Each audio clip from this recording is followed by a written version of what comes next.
Okay, so hello, I'm back. This is the last 10 characters for this OC tier list. I can actually go back to reading and playing Shin Megami Tensei. No, not, Devil Survivor. So, let's just do these 10 characters. I wanted to get rid of, I got rid of 17. Let's just get into this. So, the first character we want to talk about is, let's get the Project Lucifer trio out of here. Okay. So we have Lisa, Jack, and Amber. Jack and Lisa, they get a C tier. We'll put these two at the top because there's nothing really outstanding about these two. Yeah, let's do that right here. Because you have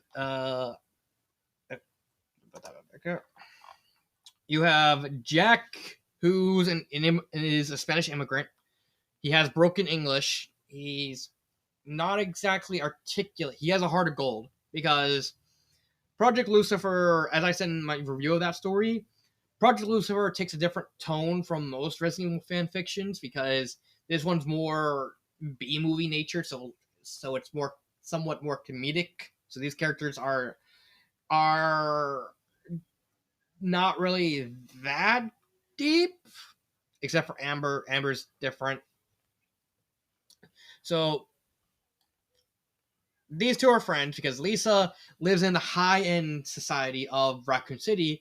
She lives in the hoity-toity area where a lot of people are rich and famous, and her parents don't like Jack because Jack is a hooligan and also doesn't speak good English. Like, that's a thing with him, like, he has broken English, and you're able to tell. And he actually, but Lisa is not like one of those girls. I don't mean not like that whole stereotypical thing, but more, she's not really a fan of the high society because she thinks it's actually fake. Like, she sees all these fancy girls getting up and getting makeup and all that jazz, and Lisa's like, I'm not a big fan of that. But she actually becomes friends with Jack because Jack at least will be upfront with her. They goof off. They play on skateboards. They have fun. Like Jack's mother is a prostitute. And no, I don't mean that. I mean that literally. His mom is an actual prostitute. She couldn't find another job, so she's kind of stuck doing that. But Lisa and Jack become friends because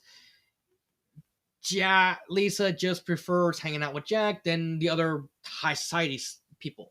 And so when the outbreak happens, they find each other, they fall in love, they run into Amber, who is a doll, and all of them plus Renee and the scientist eventually escape Raccoon City. There's not much to them because what you see is what you get. They're just become friends and they kind of fall in love with each other. Lisa's just wants to be normal, wants to be a not high society girl, so she, hence why she hangs out with Jack and his friends and stuff like that. And Jack is just like a guy who just wants to help people, who doesn't like the fact that he doesn't speak English good. So that's why she actually kind of helps him. He actually learned somewhat decent English because of Lisa. So it's they're good friends. That's why you gotta put them right next to each other. And then you get Amber. Oh boy, what to say about Amber? Let me put her where I think she belongs. Bottom A tier. Amber is a doll. In my review for Project Lucifer, I said that Amber was actually my favorite character. She's actually a really great character to the point where she actually has a prequel focused on her. So, here's the thing with Amber. She's actually tied to the stars. So what the stars are in the Resident Evil universe are basically the special division of the Raccoon City Police Department. So you had the regular police forces, you had the detectives and the IA, then you had the SWAT, and then you had stars. So stars were basically, they were all, for the most part, all ex-military, with the exception of Jill, who only joined because her father was a thief, and then because her father was a criminal, and she had enough experience that like we're gonna welcome in. And also Rebecca, because they needed a medic, and Rebecca was considered a genius. They're basically like the army equivalent to a police force. They're basically like the army version of the police force. And they're headed by Albert Wesker, who if you know the Resident Evil lore, works for Umbrella, and he basically trained them all in like all this military stuff to prepare them for the incident in Resident Evil 1. So there's that.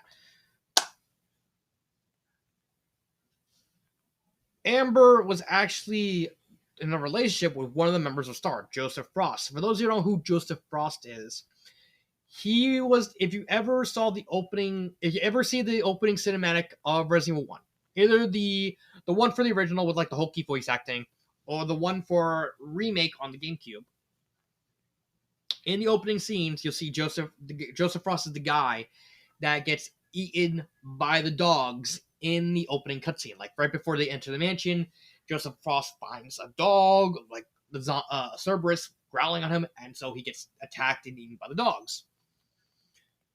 That's important is when the remaining STARS members come back, which was Chris, Jill, Barry, and Rebecca. And they said, oh, well, Umbrella created all these monsters and did all the scientific research and zombies and all that. Nobody took them seriously in that story except for Amber, because she's been around the STARS group, thanks to Joseph, long enough that they wouldn't lie about this. And so she tried to help them out by trying to convince the other people and try and do some underground research, detective work, to try and find out what they're saying was true. And she did find some research, mainly in like the sewers, with like, okay, there's some kind of weird trail that might lead somewhere, is connected to Umbrella. And she was actually planning on showing her research to the police chief. At this point, she didn't know that the police chief was actually bought out by Umbrella when the zombies started happening, and so she was kind of distracted by doing all this. And then the outbreak happened, and and then she ran into Jack and Lisa, and they all agreed to join in. She is actually a coward. She is actually very entertaining. Like I said, she's the best character of that story. I liked Renee at first, but then reading again made me appreciate Amber so much more. Amber is a scaredy cat. She has arachnophobia. She's actually very comedic in the story. She works well as like the pseudo straight man to Jack and Lisa. They kind of play off each other. But then she acts like the straight man to Renee, and later in the story when Renee joins.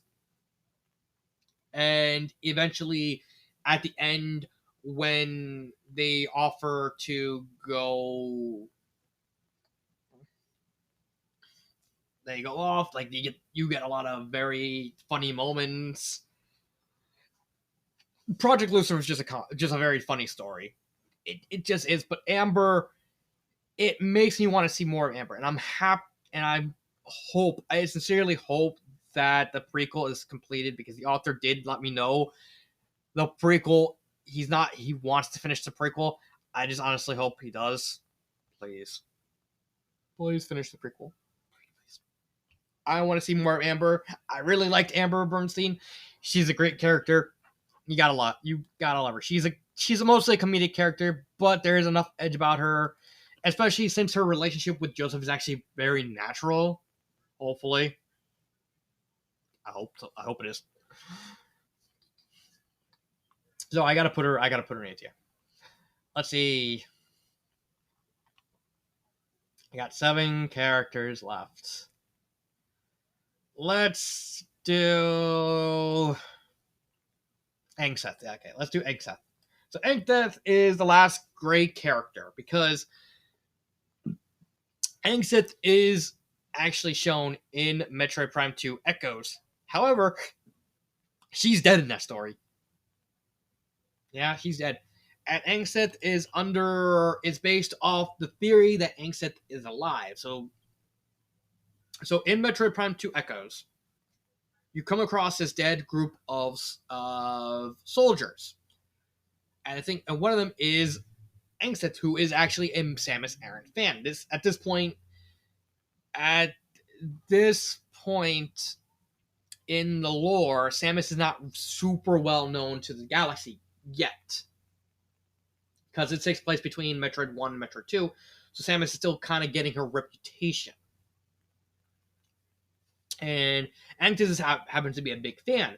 However, people noticed that when it came to just Anct's armor, her armor was blacked out. So either the face lights were on, or if the face lights were on, you saw an eye, but not Ancet. So that kind of led to the theory that Ancet managed to escape from Aether and hide out until that's solved, and she left. And so this story kind of revolves around that theory that she kind of managed to, her armor locked up and she was able to survive, and she got off and she lived and she followed Samus throughout the events of Echoes, and then actually that, and then she basically she spent the next 20 years kind of rising through the ranks of Admiral. And the story takes place as like her last official mission, like she's actually retiring after this. And she's missing a leg. She's this old, worn out woman who wants to enjoy what's left of her life. And eventually Phazon is still around. This was made before Metroid Prime 3 came out. So Phazon's still around. And a big part of her story is that she wants to save Samus in the way that Samus saved her in Echoes. And so the big part of the story is that she goes rogue, sort of, and she goes to help out Samus, and her and Samus do this joint mission, but then she slowly starts to get Phazon addiction because she actually slowly starts dying. And it is actually implied in the end of the third act that she's pretty much already dead. And it's just her will and the Phazon keeping her alive. I think it kind of already knows this, like she knows that she's dead. And eventually she does get saved, which leads us to that very, very underwhelming ending where Samus curb stomps Ridley, and it's kind of really bad. I really didn't like that final battle between Samus and a bathing suit. No, not a bathing suit, a bathrobe, fighting and curb stomping Ridley. And then Mecha Ghidorah Ridley. Anyway, Aint Sith in the story is presented as a old, worn out woman. She's been through many wars, and she just wants to retire and live in peace. But she realizes that once Samus is in trouble, she realizes I can't retire until I'm done. I'll retire once I save Samus as a final thank you as for paying a long standing favor of you saving my life. I'm going to save yours. And she's very stubborn. She's very selfish. Like she's very presented in like a very realistic scenario where she is fully human and she has lots of flaws. There's a Phazon addiction. There's a fact that she kind of bites off more than she can chew.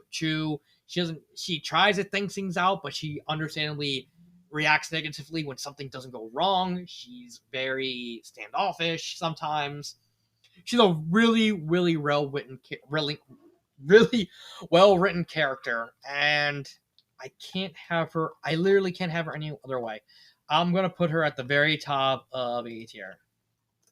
If it wasn't for the fact that the third act was actually written very differently, because the author told me that she kind of broke up with her husband, and her husband was the one actually editing it to make everything make sense. Hence why if you actually read Aint Death And once you reach like the third act, like once you reach a certain point, you realize that the writing is actually very, very different, and the tone and everything kind of feels off. That's her having to write everything and her wanting to finish finish the story because she didn't want to have the story unfinished, which is something I actually picked up in the review. If you actually watch that review, I literally made 2 parts of it to kind of go over the third act because that third act was so different tonally and structurally that I kind of had to talk about it separately. So there's that. But yeah, Aint Death is a very, very amazing character. If not for the third act, she would be S tier. Like, there would be no hesitation. She would be S tier. Let's see. 6 characters. Let's get the Purgatory crew out of the way. So, Jane Marsden, Sydney Watson, and Clint Barker.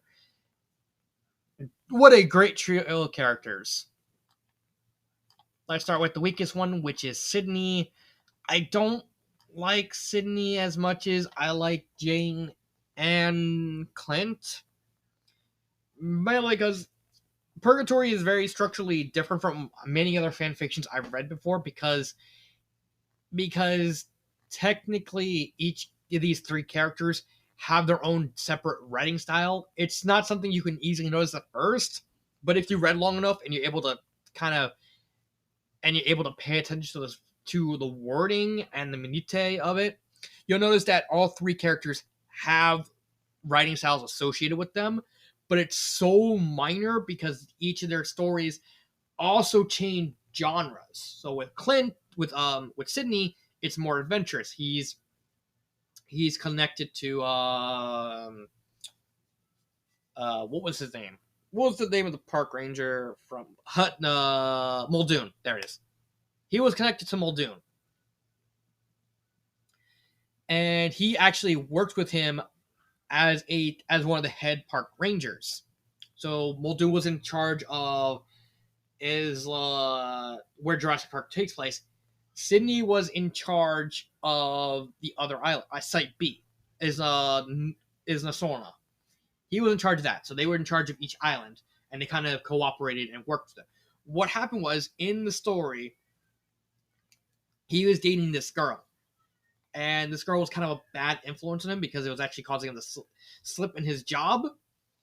And this was all culminated in the whole raptor thing. So if you actually ever watch Jurassic Park and you watch the opening scene, that's what I'm talking about. Because they try and get the raptor prepared to move into the pen, and the raptor was awake, partially broke out of containment, managed to eat someone. So what happened in the story was his girlfriend seduced him and mixed and inadvertently, on purpose, gave the raptor a lower dose. Like, well, you can give him a lower dose. I gave the raptor a lower dose. Sydney's like, you can't do that. It's like, are you sure? And she like lowers her shirt. It's like, and then they proceed to have the nookie in one of the Jeep vans. Which in turn, since she didn't properly dose the raptor enough because she ran out and she refused to take responsibility, that responsibility fell on Sydney because Sydney was the one who's supposed to tell her that, hey, you're supposed to do it like this, which caused the death of a guy, which caused him to get fired. And Purgatory takes place as he's actually leaving. So the ship that Nedry is supposed to leave, Sydney is on that ship, basically to go home, and because he's got fired. And his whole stick in that story is he wants to save as many people as he can. Because every time someone dies, it's like a punch to the gut. And further reminder that Muldoon's words, like, you can't do this. You have to keep these people. You're disgraced to a park ranger. You're disgraced to these people because you're not protecting them, and that weighs so heavily on him that he can't help but take personal responsibility for anyone who dies. A lot of people die in Purgatory. I do like the implication that he might have died in the story. It's unknown because we do have a sequel to the story that takes place during the events of Lost World. So he may come back in that story. We don't know for sure. Another thing when it comes to the thematic of these, of not only Sydney but the other two characters, is they represent a time frame. Jane represents future, Sydney represents the present, and Clint represents the past. No, wait. Sydney represents the past, Clint represents the present. My bad. And but the reason I don't like Sydney over Clint and Jane is like he's not as fleshed out. He's not as well developed as Jane and Clint because they kind of go through a more personal relation, like a personal journey on themselves, while while Sydney representing the past kind of lingers on the past too much, and those words that Muldoon gave to him, and that kind of holds him back a little bit. Meanwhile, Clint is great. He's an S tier.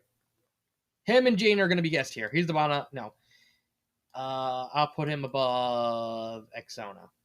He goes above Exona.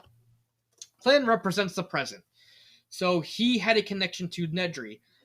So in the story, Nedry was hired by a man named Dodgen, who wanted the technology for dinosaur cloning for his own business.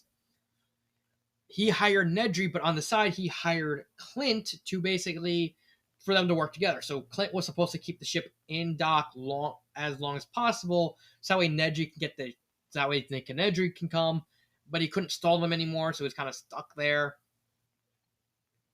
And Clint is represented as this paranoid guy that has the weight of Dodgen over him, that he inadvertently caused the ship to blow up because he got panicked by another passenger. And throughout his point of view, as we're reading the story through his point of view, he's jumping at shadows like, is this the person that was in the cargo hold that I fired the gun at? This is the person in the cargo hold that I fired the gun at. And we get him kind of slowly realizing that this wasn't worth it. That all this death, all this pain wasn't worth any of this. Because he only was hired because he owed a lot of money to casinos. A lot of people wanted the money, and so he only worked for Dodgen to get the money.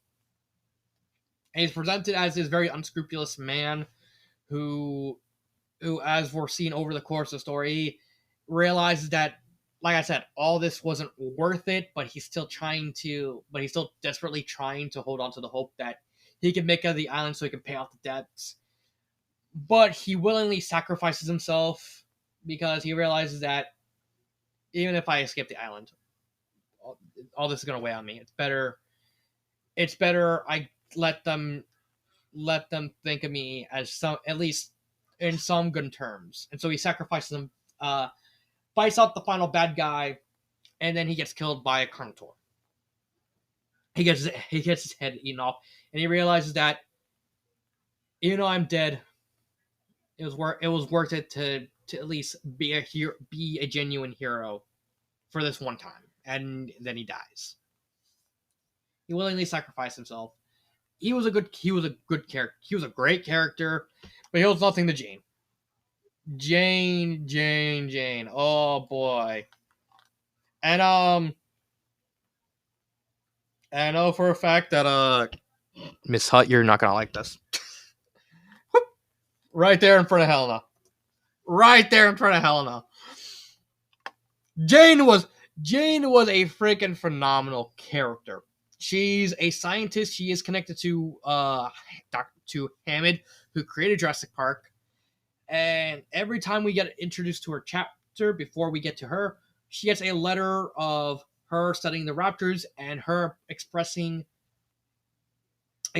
pain that the raptors are different from the other dinosaurs, because she was hired as a dinosaur behaviorologist because she was there study the behavior of dinosaurs so that way they can take better precautions of the security. And the only people who took her seriously were Muldoon and Sydney. Hammond, because Purgatory is based off the books, not the movie. Hammond was kind of a jerk in the story. He was uncaring in the story. He just wanted the money. While in the movie, Hammond was more of a guy who was like, kind of like let his naivete get ahead of him. He's like, I just wanted people to be happy. Meanwhile, in the books, Hammond's like, I just wanted the money. I wanted to play God and I wanted the money. I wanted to do something that other people could. And in the movies, Hammond is like, I just genuinely wanted to make kids happy. I didn't realize what I did was gonna go horribly wrong. Hence why in the movie Hammond survives, but in the books Hammond dies. So Jane is presented as this very, very okay. So God, I forgot where I was at. Oh yeah, Jane. Let's see, what was it? Oh yeah. Okay, with Jane, she was first presented as a very, very cold individual.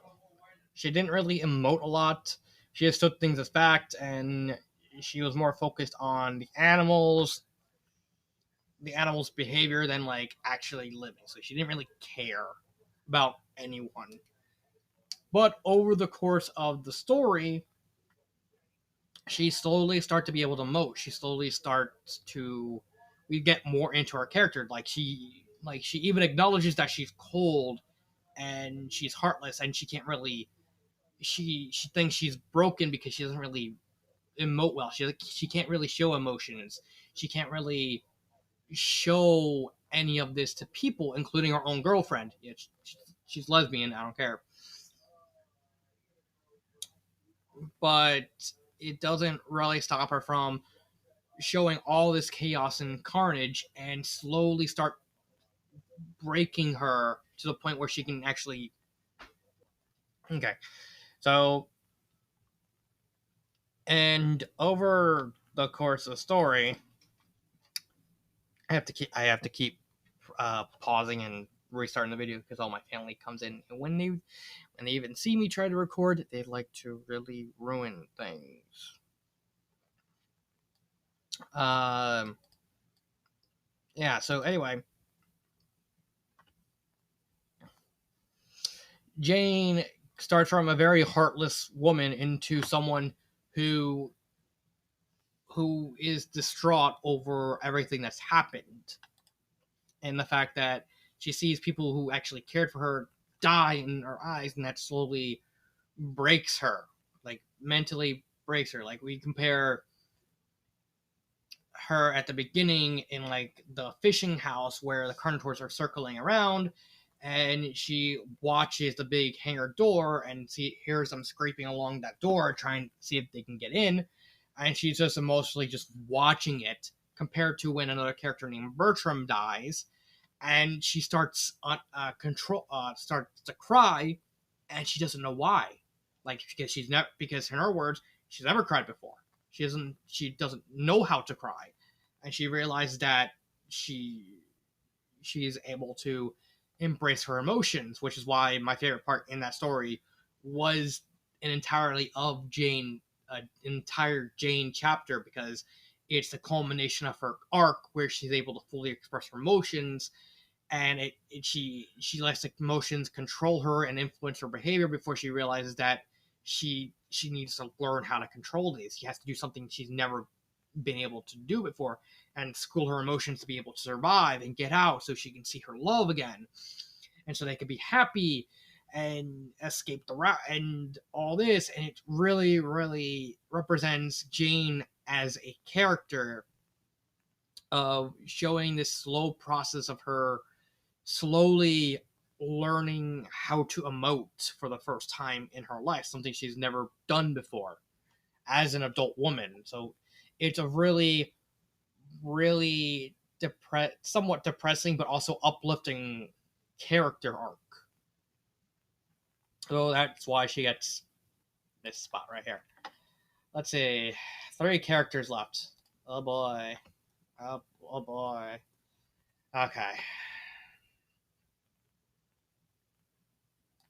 Let's do Natty. Okay, so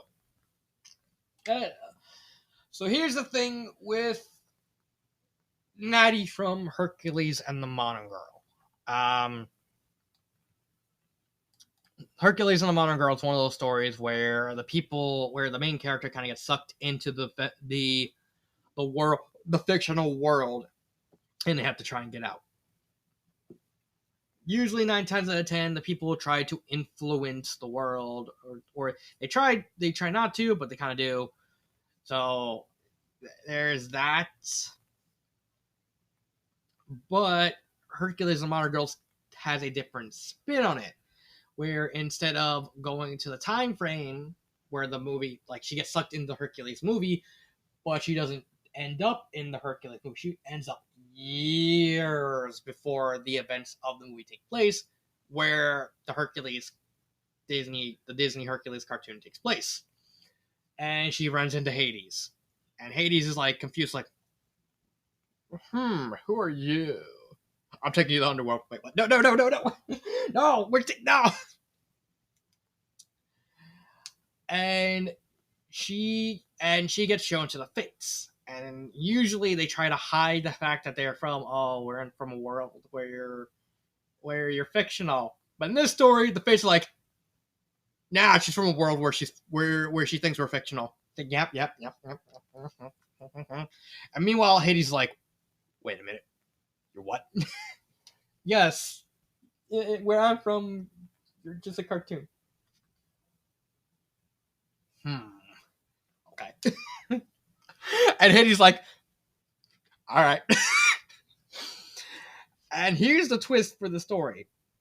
The reason why they had to reveal this out of the way is because the reason why Natty's been teleported back so long before is Natty, the whole plot is leading up to her whether or not to influence the events of the movies or not.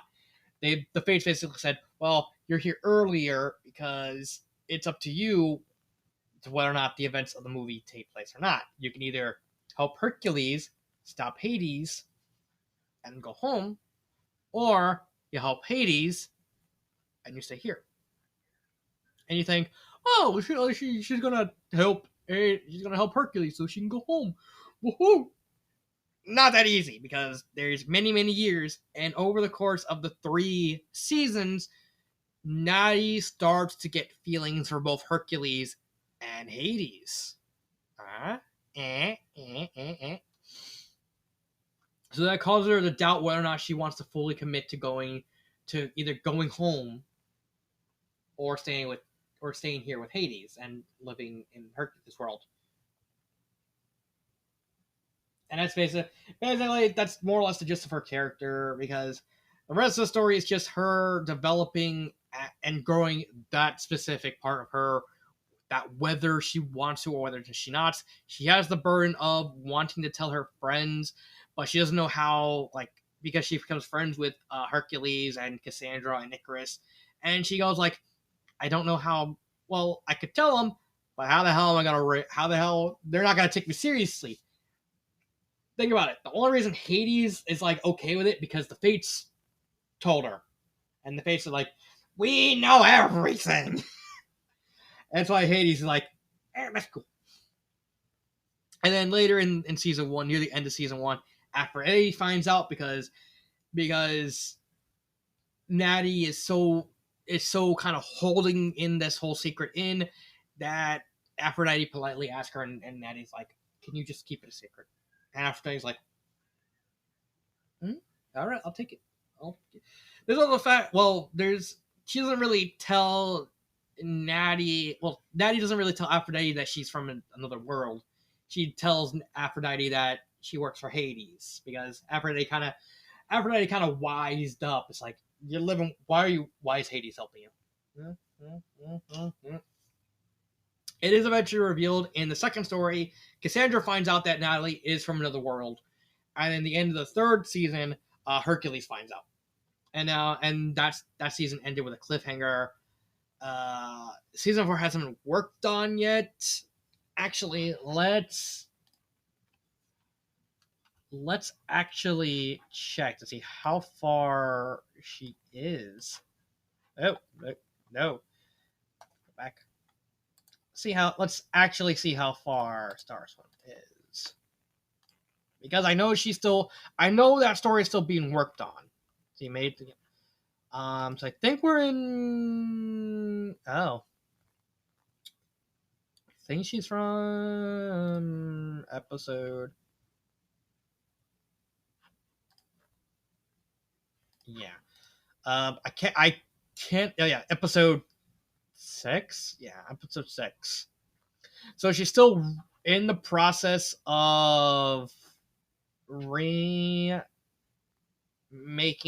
season 1. Yeah. So she's still season 1. Wow, that's kind of sad. And it's also kind of bad that she didn't keep the she didn't keep the old versions in case you wanted to read it. No, you gotta read the regular versions. So it's like my only complaint so far. Well, there were like complaints in the first story with like the point of view changing. I think either keep it third person or make it first person. Either or is fine. And also, season 2 had Natalie run the risk of like becoming a Mary Sue because the whole story kind of stagnated in season 2 with her not growing at all because that story is more focused on developing her and Hades and her relationship with Hades and Hercules, and that kind of caused her character to completely stagnate. And only really got saved because of the whole confrontation with Cassandra, and Cassandra wanted to crawl the truth. I really like that conversation. That's kind of like, I think season 1 and season 2 is the reason why she wanted to rewrite the story. It's me. But yeah, Natalie isn't okay. She's held up by season 1 and season 3 because season 2 she doesn't grow as a character, like period. Take my word for it because you're literally unable to right now because she's still not on season 2. So I'm gonna put her above. I'm gonna put her. I'll put her right here. I think that's a good fight. Right above Nomura. We got 2 characters left.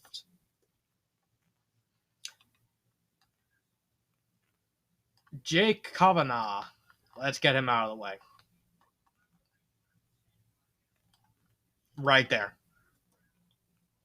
Interesting fact about Jake Cavanaugh. There is technically 2 versions of him because the author wrote the original and then he wrote a remake of his story. He still has both up on his fanfiction page. But this Jake Cavanaugh is specifically the remake version of it. Darkness Rises Redux.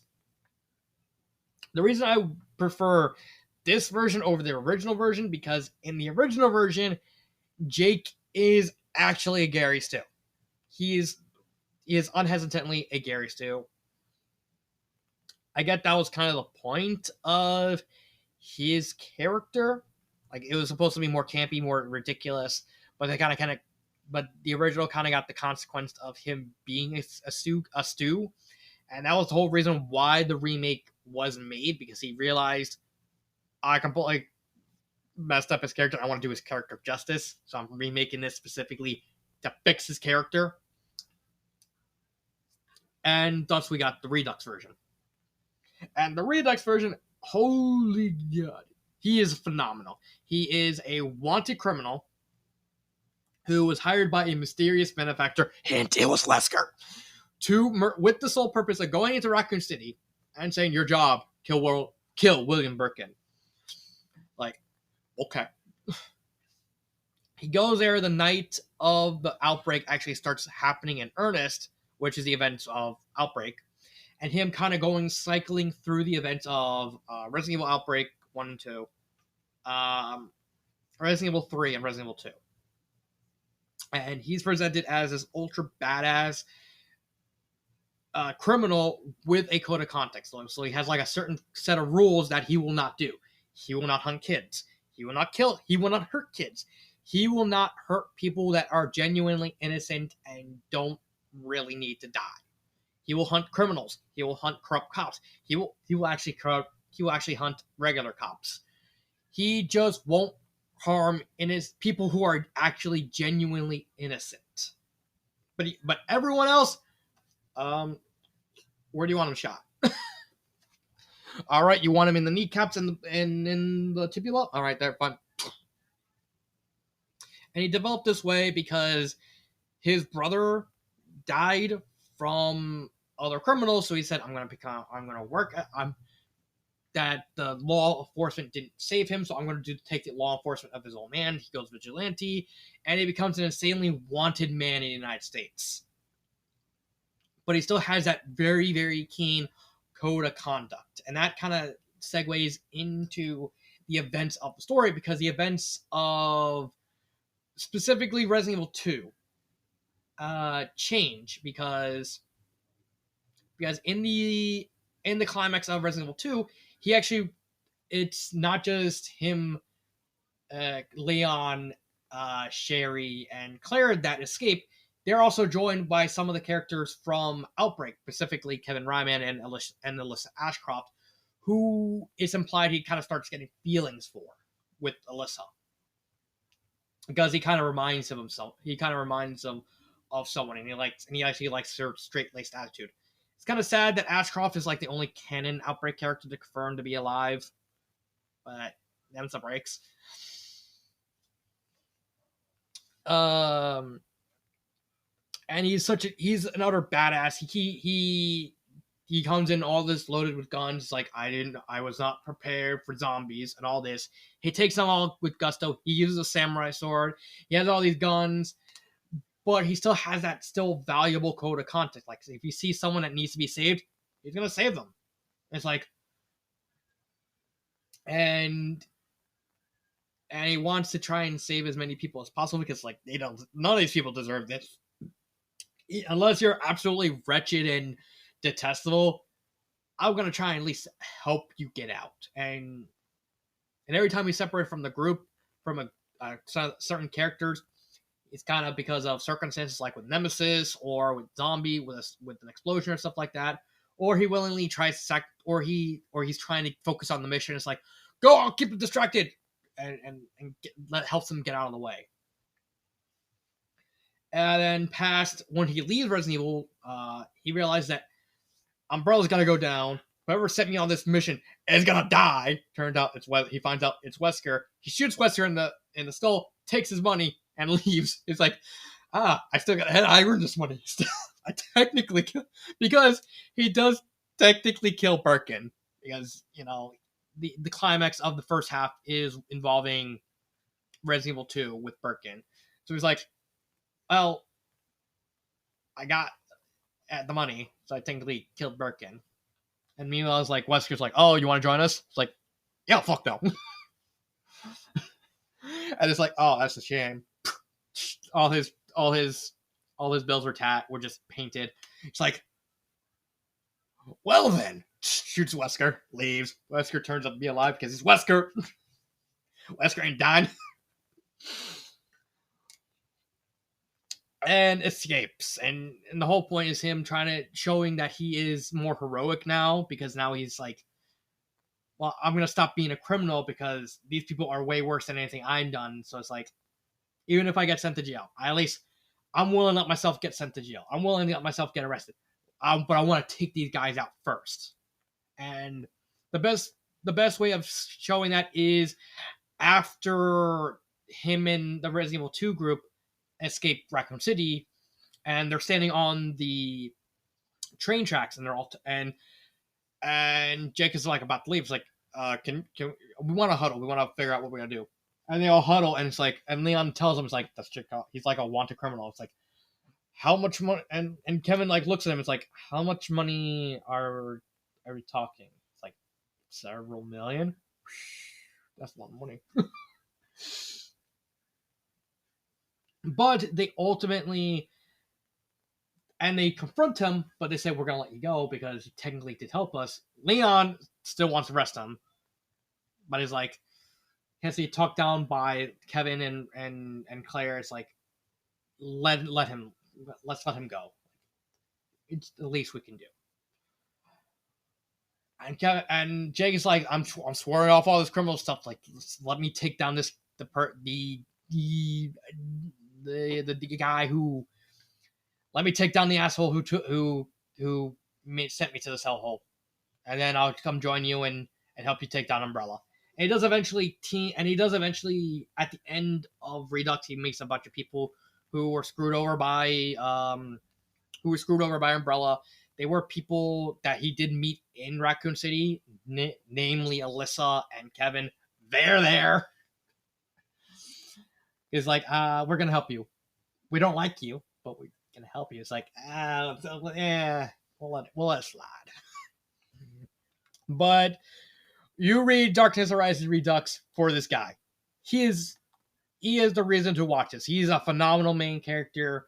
He goes the right amount of hardcore 80s style action hero without going into the Stu territory in this story. He's an absolute amazing reason to watch this. There's a reason why his story is like the only. Let's see. His is like the only non-drama-esque story, except for they call her Ruby, to actually be on this. Like right here. Like it's right here. These are all the Better Off Alone tier stories. And here's Darkness Arises right here. Right there. He deserves to be S tier.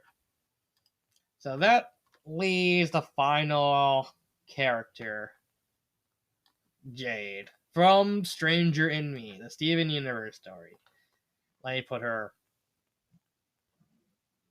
Sorry, Exona. She's an S tier character too. Let me just check the time. So Jade is a chronicler in the Gem Society in the story. She's basically there to collect history and do scientific research. And she was slowly retired, and her kind was slowly retired because they adapted to using technology, and it's like, well, they don't need me anymore.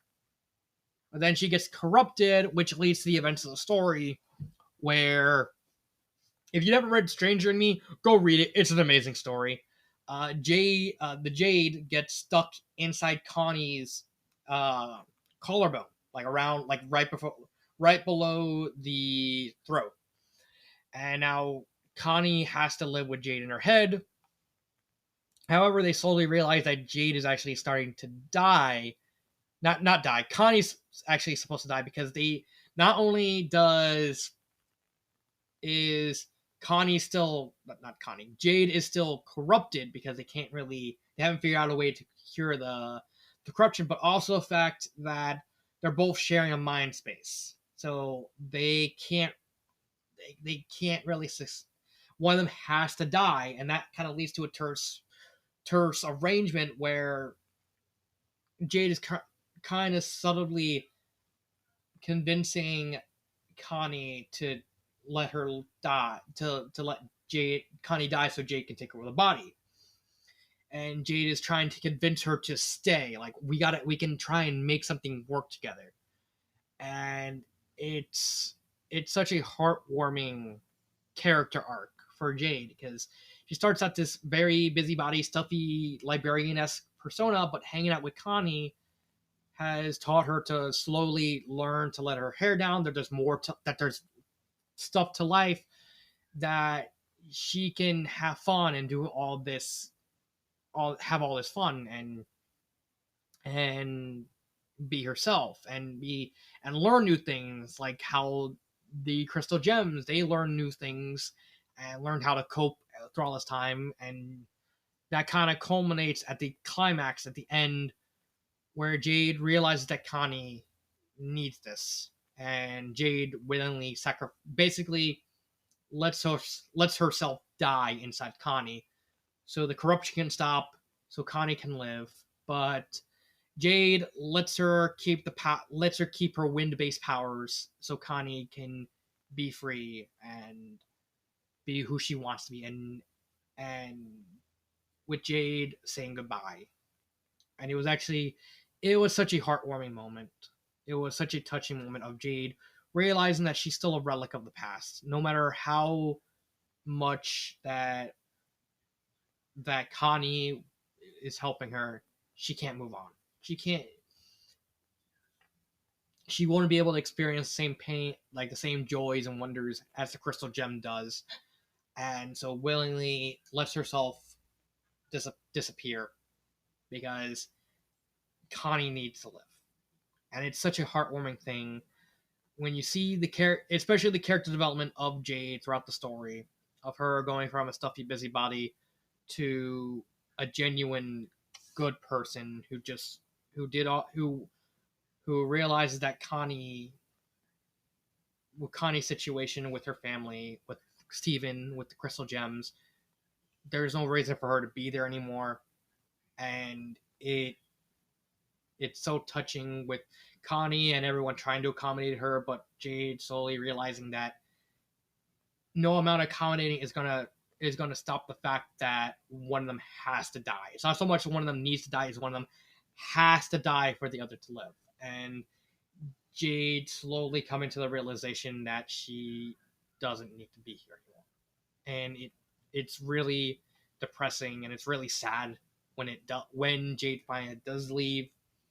I remember reading the story. I was actually crying when it happened. When I realized the moment Jade pulled Connie into the beach and Jade more or less saying her goodbye, I was crying. It was such a heartwarming moment because I realized thematically, in that moment Jade realizes that it's one of them has to die, and Jade would rather her die and let Connie live her life than try and convince Connie to leave anymore because she's a relic of the past. She has no more. Even though she probably found more purpose, she thinks Connie deserves it more, and it was such a heartwarming moment. Jade, just like Jake and Jane, she deserves to be on this tier. She absolutely deserves it. So yeah, that is all of the OCs that I read so far. I'm gonna be reading much more, but I wanted to do this for fun. Oh boy, was it a burden. And so I'll see you in the next video. Hopefully I can finish. I think I'm going to be making an update video soon. I don't know when because I'm hoping to have Meep with me on that update video, but I'm hoping to at least finish Devil Survivor Overclock before I go back to doing reviews. Well, Devil Survivor as well as doing the introspection of the Mole Saboteur's Island. I'm finally working on that. That's good. So there's that. So I'll see you next time. This has been Dark Symphony 777, and